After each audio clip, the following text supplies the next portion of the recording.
Most Reverend Bishop Porteous was named Auxiliary Bishop of Sydney by Pope John Paul II in July 2003 and was installed by Cardinal George Pell at St Mary's Cathedral on the 3rd of September 2003, choosing as his motto, Gratia et Veritas, grace and truth.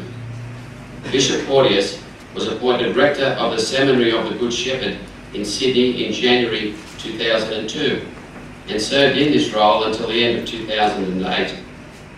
He's been an advocate of the new evangelisation called for by Pope John Paul II and has organised 2 colloquiums on the new evangelisation and 2 congresses in 2009 and 2010, seeing that is.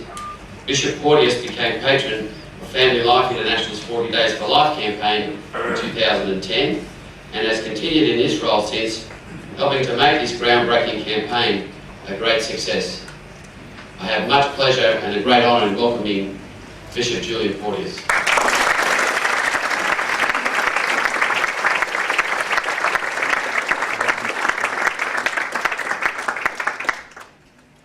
Thank you, Paul, for your very kind words.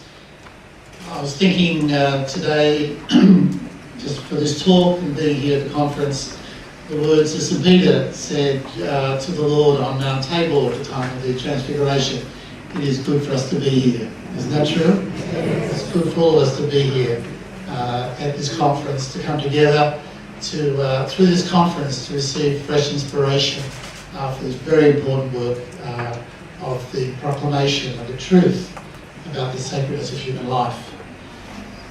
Before we begin, and given that this is the opening session of the conference, it might be appropriate to just take a moment for prayer to place ourselves. This conference, not only this talk, but all the talks ahead, under the presence of God, and particularly to invoke the intercession of the Blessed Virgin Mary. Lord God, as we gather together, we gather in a common faith in your Son, Jesus Christ. We gather in a desire to be more faithful followers of his, to be more courageous proclaimers of the truth of the gospel. We pray, Lord God, that you may strengthen each one of us in our faith, inspire us in our life, give us instruction and teaching to more form our minds. And we ask the intercession of the Blessed Virgin Mary under the title of Our Lady of Guadalupe.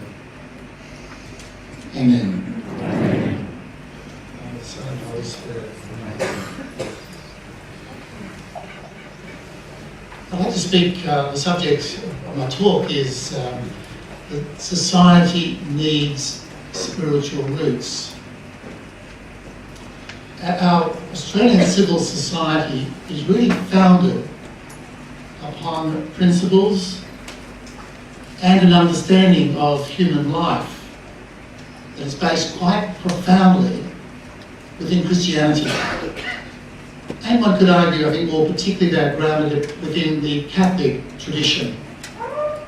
Because Western culture, which we are heir to here in Australia, and its social constructions are very much the fruit of Christianity, the influence of Christianity upon Western culture for 2 millennia. And the Catholic Church and its teachings largely helped to form not only law within society, but also learning and indeed also commerce. For our society to continue to offer a sound basis for human life for all its citizens, these roots need to be recognised and protected. We know that there are some voices who are wanting to marginalise religion within society, particularly Christianity. And we often hear the claim that believers should keep their religion private. Indeed, we often hear the argument that's spread abroad that Christians should not impose their views and their morality upon society. However, it's also true that I think at the present moment, the Western societies are living off Christian social capital. It has made our societies what they are, And if these sources are dried up, then the quality of life in civil society will be jeopardised. You may have heard the term social capital. It's a term that's become a bit current in recent times. It's come to be used to express that invisible but very important ingredient that ensures a certain quality of life within a society. This term was actually popularised by an American academic called Robert Putnam, who argues that levels of trust in Western societies have fallen as individualism has become rampant. So Putnam uses this term social capital to refer to what he calls the glue in a community. That is, the communication links in which there is trust and goodwill that enable people to solve common concerns and to achieve common goals. There's a growing body of empirical evidence which shows that social capital is important for the well-being of economy and for health, for a sense of security and even for democracy. Social capital contributes substantially to the quality of life within a society. It has been shown that where there are higher levels of social capital, there are fewer psychological and physical illnesses. In other words, where people trust one another, life is able to prosper.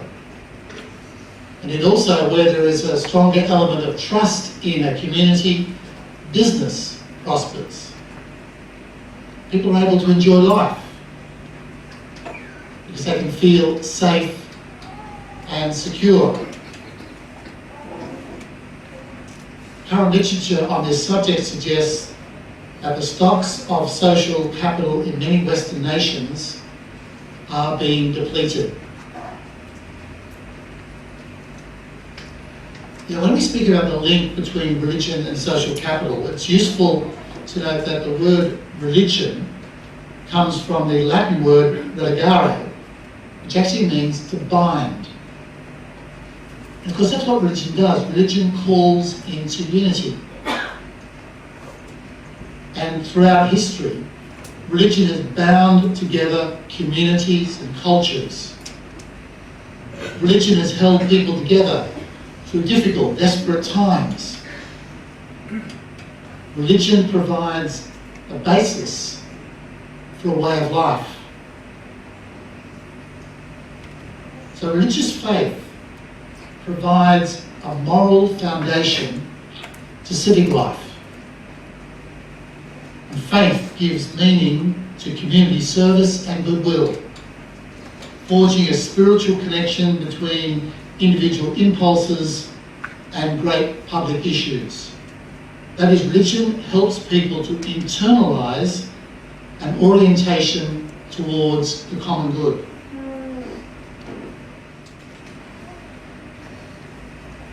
Having said that, and make those general comments about the importance of social capital within a society, I'd just like to look briefly at the question of the contribution that the Church, the Catholic Church, makes within the Australian society. See, my argument basically is that every society needs to have spiritual roots. And I think it's true that in Australia, the bulk of all social capital is provided from religious sources. The Christian churches in general are active in a vast array of social services: welfare, hospitals, service to the poor, education, international aid. The Catholic Church is at the forefront of the provision of services to this nation. Now, we don't usually trumpet abroad our contribution. I think that's good. I think that's healthy.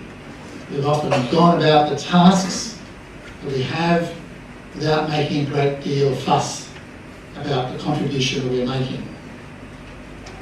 However, in the face of the challenges to the role of religion that we're experiencing at the present moment, challenges to say that religion does not have a place in civil society, I think we do need to speak up more about the contribution, say, in this case, for ourselves, the contribution the Catholic Church makes to Australian society.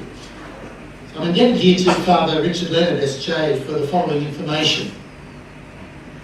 The Catholic Church in Australia is the largest non-government welfare provider in our nation. There are 6,600 people employed through our 63 member organisations and 500 different services who care for 1.1 million people. We cared for 1.1 million people in 2010. The St Vincent de Paul Society is the largest and most extensive volunteer welfare network in Australia, 4 times larger than the Salvation Army.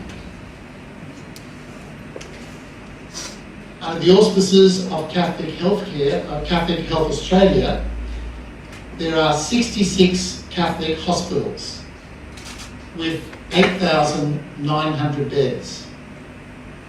The Church manages 19 public hospitals and 47 private hospitals, with 20 of these opening in the last 20 years. The Sisters of Mercy, Sisters of Charity, the Little Company of Mary, St John of God Healthcare are the largest players in this field. In church-owned aged care facilities, there are 21,458 residential aged care beds, which makes us the second largest non-government provider of aged care, with the Uniting Church providing the largest service. Across Australia, the Catholic Church operates 9 dedicated hospices with palliative care services. In this field, again, we are the largest non-government provider. Catholic Homes for the Elderly manage 5,393 retirement and independent living units and service departments for seniors and low-income residents. In education, 29% of all children in Australia are educated in our 1,690 Catholic schools. There are 1,238 primary schools, 340 secondary schools, 95 primary secondary schools combined, and 17 special schools. These Catholic schools employ 58,979 staff, 43,778 lay teachers and specialist staff, 14,836 general staff, and 365 religious. In the area of overseas disaster relief and development aid, Caritas Australia is the 4th largest development agency in the nation, with the smallest margin spent on administration costs, only 12 cents in every dollar. The next best development agency spends 31 cents per dollar on administration. Through agencies such as Catholic Mission and many religious congregations, the Catholic Church in Australia is the largest provider of trained personnel for the developing world. So having this is just some of the services the Catholic Church offers to our society, we should not also forget a vast array of services offered by volunteers in parishes and all manner of spiritual organisations within the Catholic Church. FLI, for instance, not even mentioned. In other words, we as Catholics, and I can say here, Christians, we do citizenship well.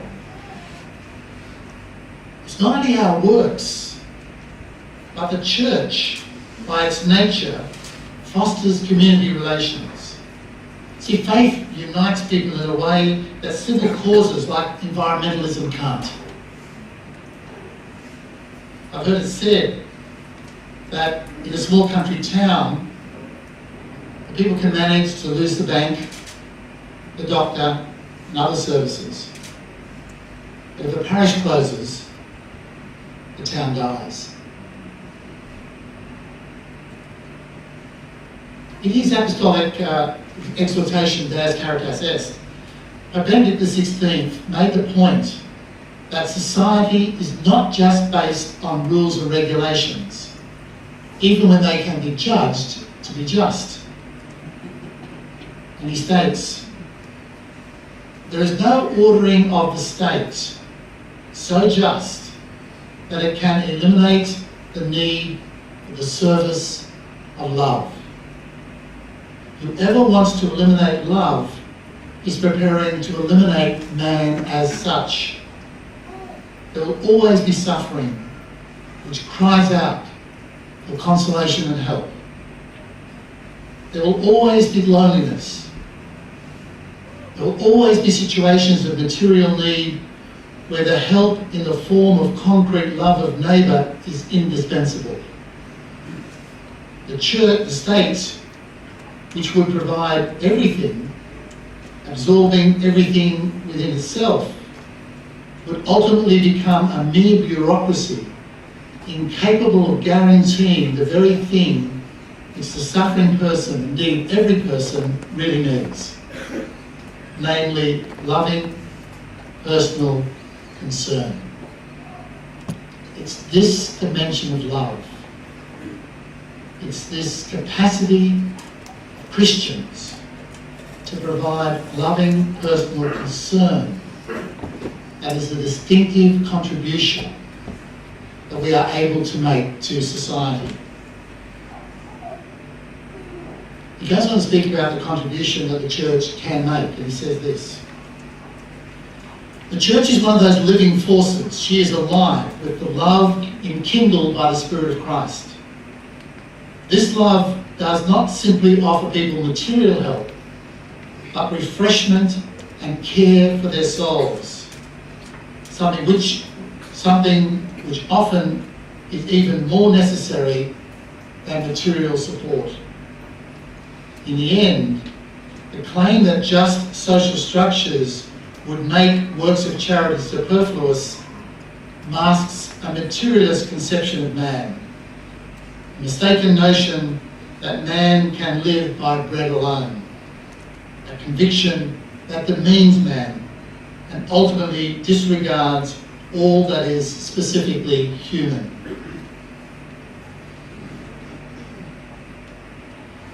In his apostolic journey to the United Kingdom in September 2010, Pope Benedict explored the theme of the role of religion in society.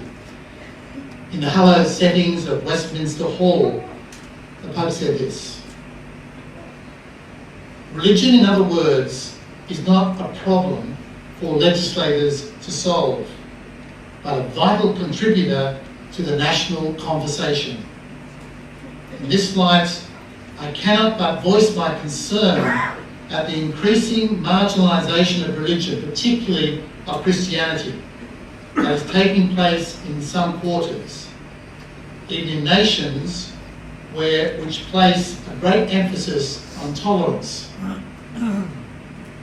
There are those who would advocate that the voice of religion be silenced, or at least regulated to the purely private sphere. There are those who argue that the public celebration of festivals such as Christmas should be discouraged, in the questionable belief that it might somehow offend those of other religions or none. And there are those who argue, paradoxically, with the intention of eliminating discrimination, that Christians in public roles should be required at times to act against their conscience. These, he says, to act against their conscience. These, he said, are worrying signs of a failure to appreciate not only the rights of believers to freedom of conscience and to freedom of religion, but also the legitimate role of religion in the public square.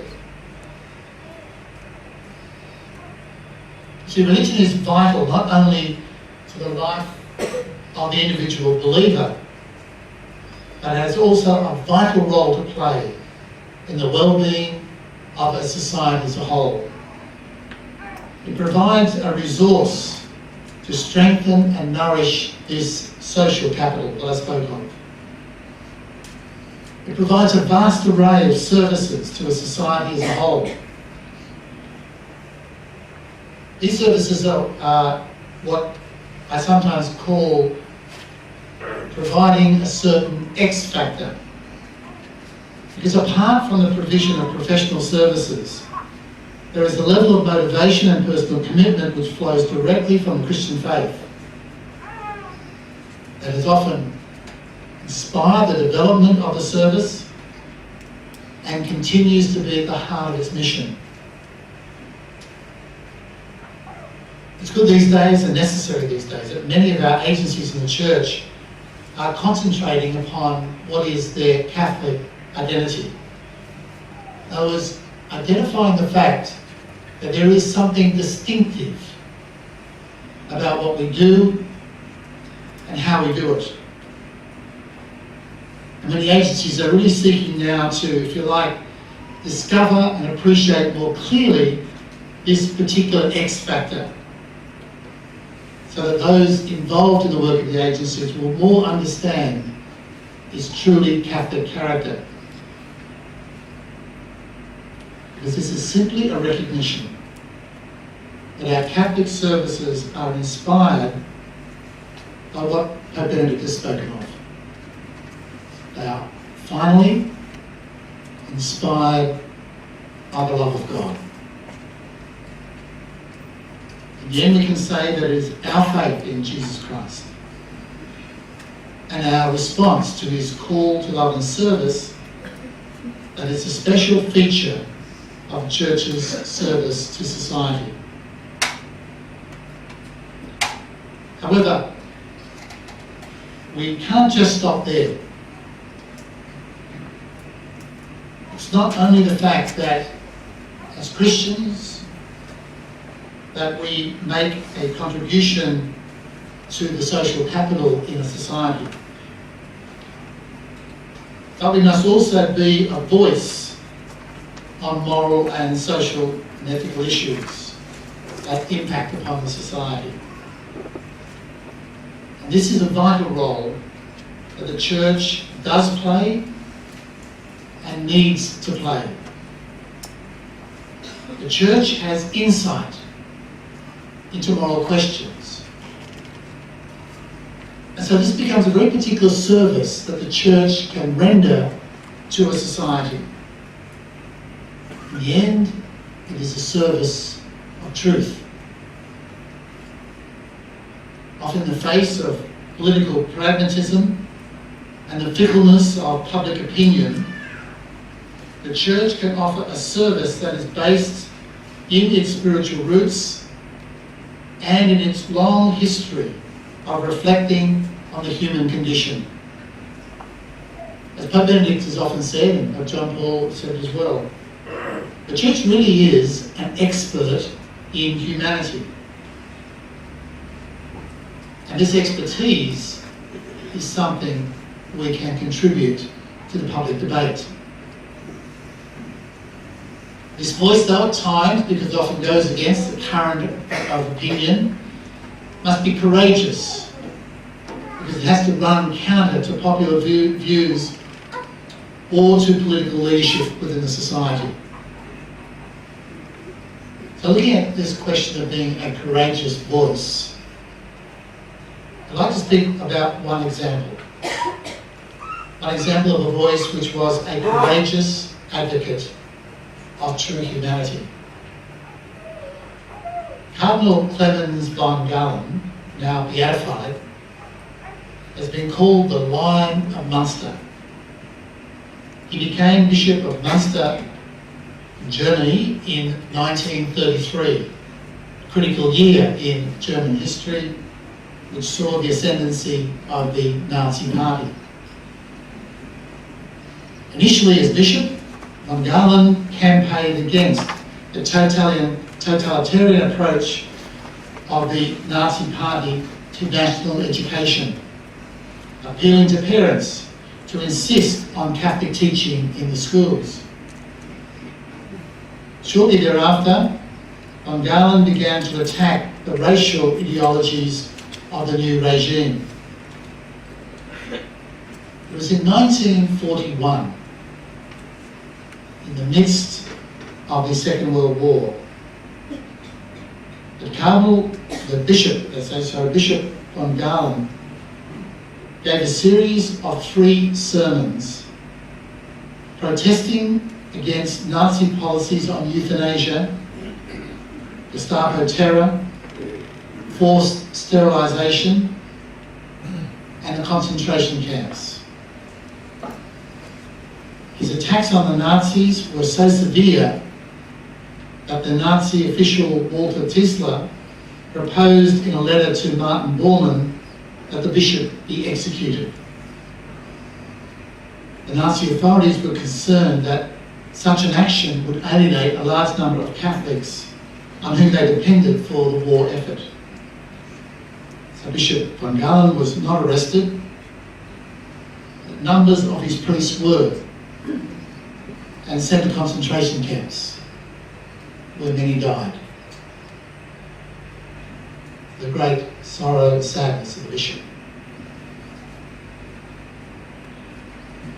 On July the 13th, 1941, von Galen publicly attacked the regime for its Gestapo tactics of terror, including disappearances without trial, the closing of Catholic institutions without any stated justifications, and the resultant fear imposed on all Germans throughout the nation.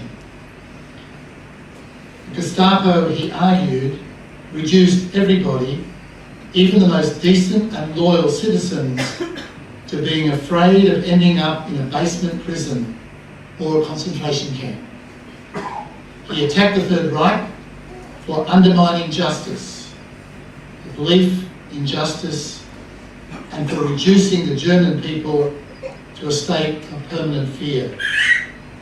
He concluded this particular homily by saying, as a German, as a decent citizen, I demand justice.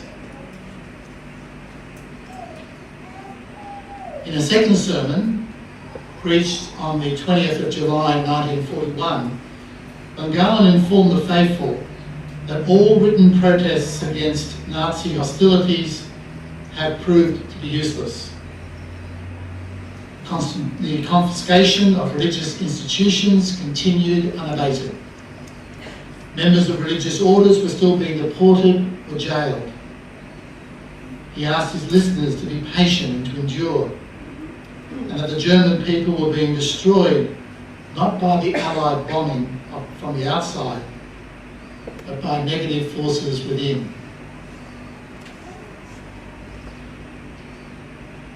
On August the 3rd, 1941, in his third homily, von Galen informed his listeners about the continued desecration of Catholic churches, the closing of convents and monasteries, the deportation and euthanasia of the mentally ill who were sent to undisclosed destinations. This is murder, he exclaimed, unlawful by divine and German law, a rejection of the laws of God. He informed them that he had forwarded his evidence to the state attorney, He stated, "These are people, our brothers and sisters. Maybe their life is unproductive, but productivity is not a justification for killing. If that were indeed a justification for execution," he reasoned, "everybody would have to be afraid to even go to a doctor or fear of what might be discovered. The social fabric would be affected."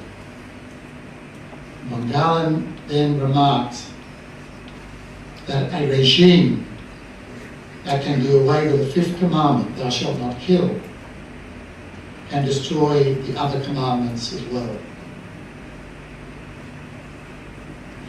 Now, these sermons were reproduced and sent all over Germany to families and to German soldiers on the Western and Eastern fronts. It's said that Karol Wojtyła read a copy in Krakow.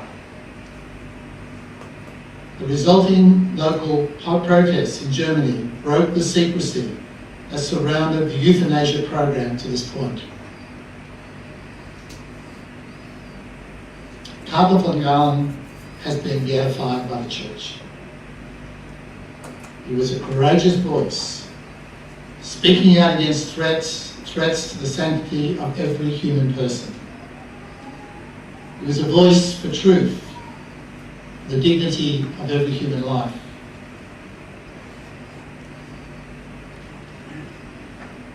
Such a voice must also be heard within our own society. In the face of abortion and now the efforts to legalise euthanasia,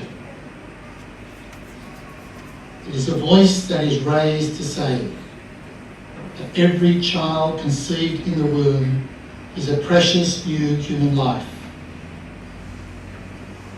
and that society should be oriented to do all it can to ensure that this new life is preserved, protected and nourished.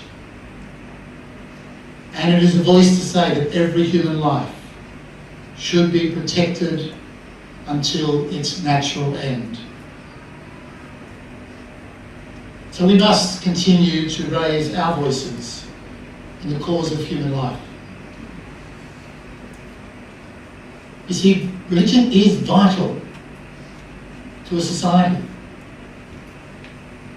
Religion is that glue which holds a society together. And the Catholic Church makes a vital contribution to Australian society. It is the genius of Catholicism, of Christianity in general, that it will be motivated by compassion, generosity of spirit, and ultimately a generous, self-giving love to want to be of service to those in society who are in need. It's what we've always done and what we will continue to do. The social capital is being constantly strengthened because of the presence of the Church and its vast array of services. As the Lord himself said, we are to be salt of the earth and light to the world. We are to be salt in our services to Christian charity. And we are to be light in our witness to the truth of human life. Amen.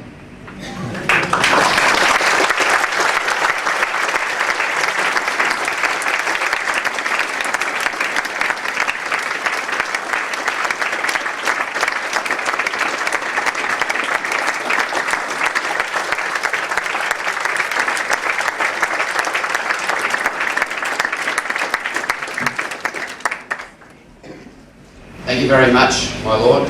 That was wonderful and a great way to launch our conference. Questions will follow. So do we have any questions? First one here, this gentleman. Has His Lordship heard of the woman in England who wasn't allowed to say God bless in her duties at a hospital as a chaplain or as an ordinary greeter? The question is, am I aware of a woman who's, as a chaplain in a hospital, who's unable to say, God bless you? You may notice that I quoted from Pope Benedict's time in England and his talk, which is absolutely wonderful in Westminster Hall, very clearly directed towards this practice. In England, the antagonism towards Christianity is far, far greater than it is here in Australia. Just one little instance, I had an English priest out here speaking at a conference, and during part of the conference on the, I think, Friday night, I said we're going to have a pub talk, and so we went down to a local pub and we'd organised with the publican, and he was astonished and actually quite concerned, because he was saying, but this is a pub, this is a public place, this is, I said, yeah, I do this because I believe we've got to get the message out in the marketplace, you know, so I often do things in pubs and clubs, because we can't just stay only within our own little enclaves. And he said in England he would be arrested for doing this. For speaking about Christianity in a public place, he would be arrested. That's how serious it has become, and that example one of many where there is very clear efforts to completely and totally remove all religious expression from the public place. So we can be grateful for the freedoms we enjoy, even though they are being eroded at the present moment. So it is a serious question. Any other questions? The lady. Medicine education apart from introduction, the teaching of the catechism in the Ten Commandments.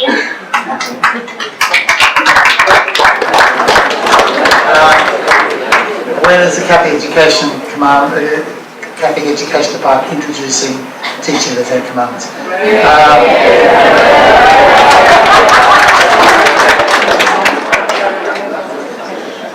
I can only speak from my own experience and my experience within the Archdiocese of Sydney. And can we say that, particularly under the great leadership of Cardinal George Pell, we have made enormous progress in seeking to strengthen the Catholic character of our Catholic education system. And the Catholic Church in Australia owes a great debt of gratitude to Cardinal Pell for producing the teaching program which is now used in a number of dioceses throughout Australia, which does include teaching on the Ten Commandments. So I'd like to say Catholic education is a work in progress. But it's starting, in some places, sadly, there's not much being done to change this direction. In other places, there is. And I think there's hope that we will see some progress in time.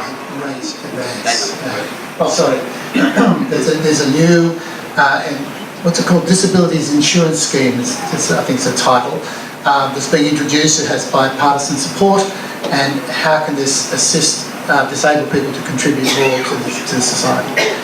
I think it's true to say that we've made significant advances in recognition of the needs of the disabled, and this insurance scheme, I think, will provide enormous support for people with disabilities, and hopefully through that it will give people a situation of moving from basic essential need to a position of being able to make they'll be free from some of the burdens that they currently experience, to a position where I think they can make contributions, and disabled people can make great contributions. Each one of them is a unique human being with great contributions that they themselves can make to society.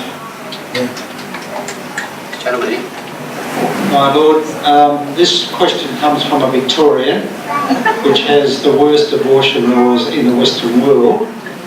And the question is this: how can the Church handle Catholic politicians who vote for that sort of legislation against the teachings of the Church? Absolutely and utterly clearly.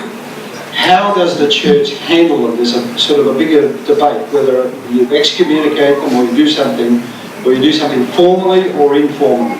I think it's an area that we need to look at, and I'd be interested in your views on it. basically is how can the church better engage itself with Catholic politicians who are adopting positions which are anti-life, and Victoria has had some terrible legislation which has been slightly mitigated but still terrible legislation. I think there are a number of approaches. I believe that the beginning needs to be for us to develop relationships with our politicians. So we should remember that all politicians are human beings, and I think, well, like one of the things I've started doing now is inviting politicians to lunch. Yeah, just invite them to lunch. And there's no such thing as a free lunch.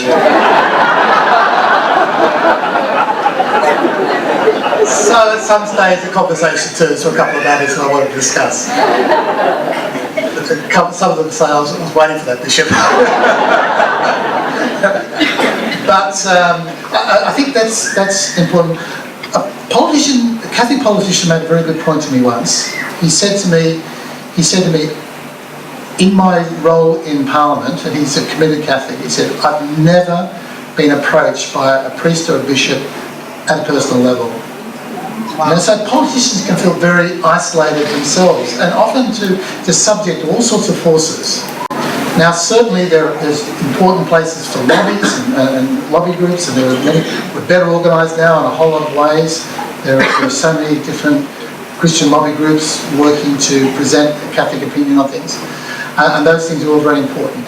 But I think certainly a starting point needs to be develop a relationship with a politician. So it might be, and I've done this too, ring up and you sometimes got to wait several weeks, but see if you can go and just meet a politician and talk about a particular issue. But if we take that time, develop and have respect for them. Even if you don't agree, we have respect, we're going there. As I was saying today, those who are at the Mass, there's three things. The power of God, we look for the inspiration of the Holy Spirit, we go in there with love, and we go in there with self-control. So we go in there with prudence and so forth. So we use those three things in our engagement with politicians. I think that's the starting point. We could get to the stage of having to, if politicians are very rabidly opposed to church teaching, then that's another question. But I think a lot of them are decent human beings. I think this is the level we need to work on at the beginning. Are you aware that more and more now the mental health system in Victoria, Christians and other people are being certified and put away, like the Gestapo in Germany? That's starting to happen more and more in Victoria now. And if you are aware, is there something the Catholic Church can start to vigorously do to stop this sort of thing happening? It's especially happening in the Austin Hospital in Melbourne, plus the Melbourne Clinic. The question is that in certain clinics in Melbourne, under mental health guidelines and practices, people of Christian faith are being treated as having a problem because of Christian faith. That's the idea? Yeah. Look, I'm not aware of that at all. If it is the case, I certainly think it should be raised with authorities in the Archdiocese of Melbourne. These things are best handled at the local level. I didn't know anything about that. But I would advise maybe to contact the Family Life Office in Melbourne. It's a good starting point to alert them to it, and particularly if you can provide some solid evidence of it. I always think it's important that when we put forward a claim, we're able to back it up with some evidence, some clear instances, stories, that sort of thing, to show that this is what's happening. But I recommend you pursue that. Many of the voluntary euthanasia societies have renamed themselves Dying with Dignity and are very strongly lobbying in many states across Australia. In the public debate, how important are the words we use, and how can we challenge their use of the term dying with dignity to mean killing? The question is euthanasia, people are using the word dying with dignity to promote their cause. and the whole use of language, it's critical. One of the things I think where we've really been backward is that so many of these lobby groups have really been able to colonise certain language and claim it as their own, and we've lost the initiative in this way, and often we're on the back foot because we know in the public opinion debates words and certain meanings are of vital importance. I think in our entering into the public debates, we have to use our words very carefully. For instance, if we are engaged in public debate, sometimes it's not so useful to do as I've done here, speak a lot of Catholic terminology. We often we refer to scripture or to say, so Thomas Aquinas said, therefore it's true, we can't just use material that we're familiar with and that inform our thinking and so forth. We can't often use that in the public debate. We have to find a language that communicates with the society and the secular thought. Often we have to couch our arguments in terms of just basic human logic or present our cases, sometimes changing. Sometimes we have to use words which we wouldn't ideally like to use, but we have to use it because otherwise people won't listen to us, So we have to be aware of that. We can't just go out full of faith and full of our Catholic belief and understanding of things and say to people, look, this is the truth, why don't you accept it? We have to engage in the debate, and so language becomes very important. So many words have been, changed. Planned Parenthood. It's a classic, isn't it? Planned Parenthood. All these words that are being taken and colonised in such a way that they've actually shifted their meaning. We've got to find ways of coming up with our right words to be able to effectively communicate. Bishop Anthony Fisher's just released a book that's going to be launched, I think, in a week or two in Notre Dame in Sydney. I think it's called Catholic Bioethics for the Third Millennium. It's an exceptional book, and if you really, and there's a wonderful chapter, I think chapter 2 or chapter 3, on conscience. That's a very critical issue. Marvellous presentation. So if you're particularly interested in these moral questions and want to pursue them at some depth, this is writing that is very, very good. It deals with hospitals, for instance. A lot of sections there about ethics within hospitals and so on. That's very much his field, and it's an excellent book, a great contribution to the issues that we're facing at this very moment. So if anybody particularly wants to pursue these sorts of questions in more detail, I couldn't recommend highly enough Bishop Anthony Fisher's book. What they say was Catholic Bioethics for the Third Millennium. I think that's what it's called, close to that anyhow. It's a new book produced by Cambridge University Press. I've been reading it myself over the holidays, and it's first class. Thank you. That is it for questions. I'm sorry.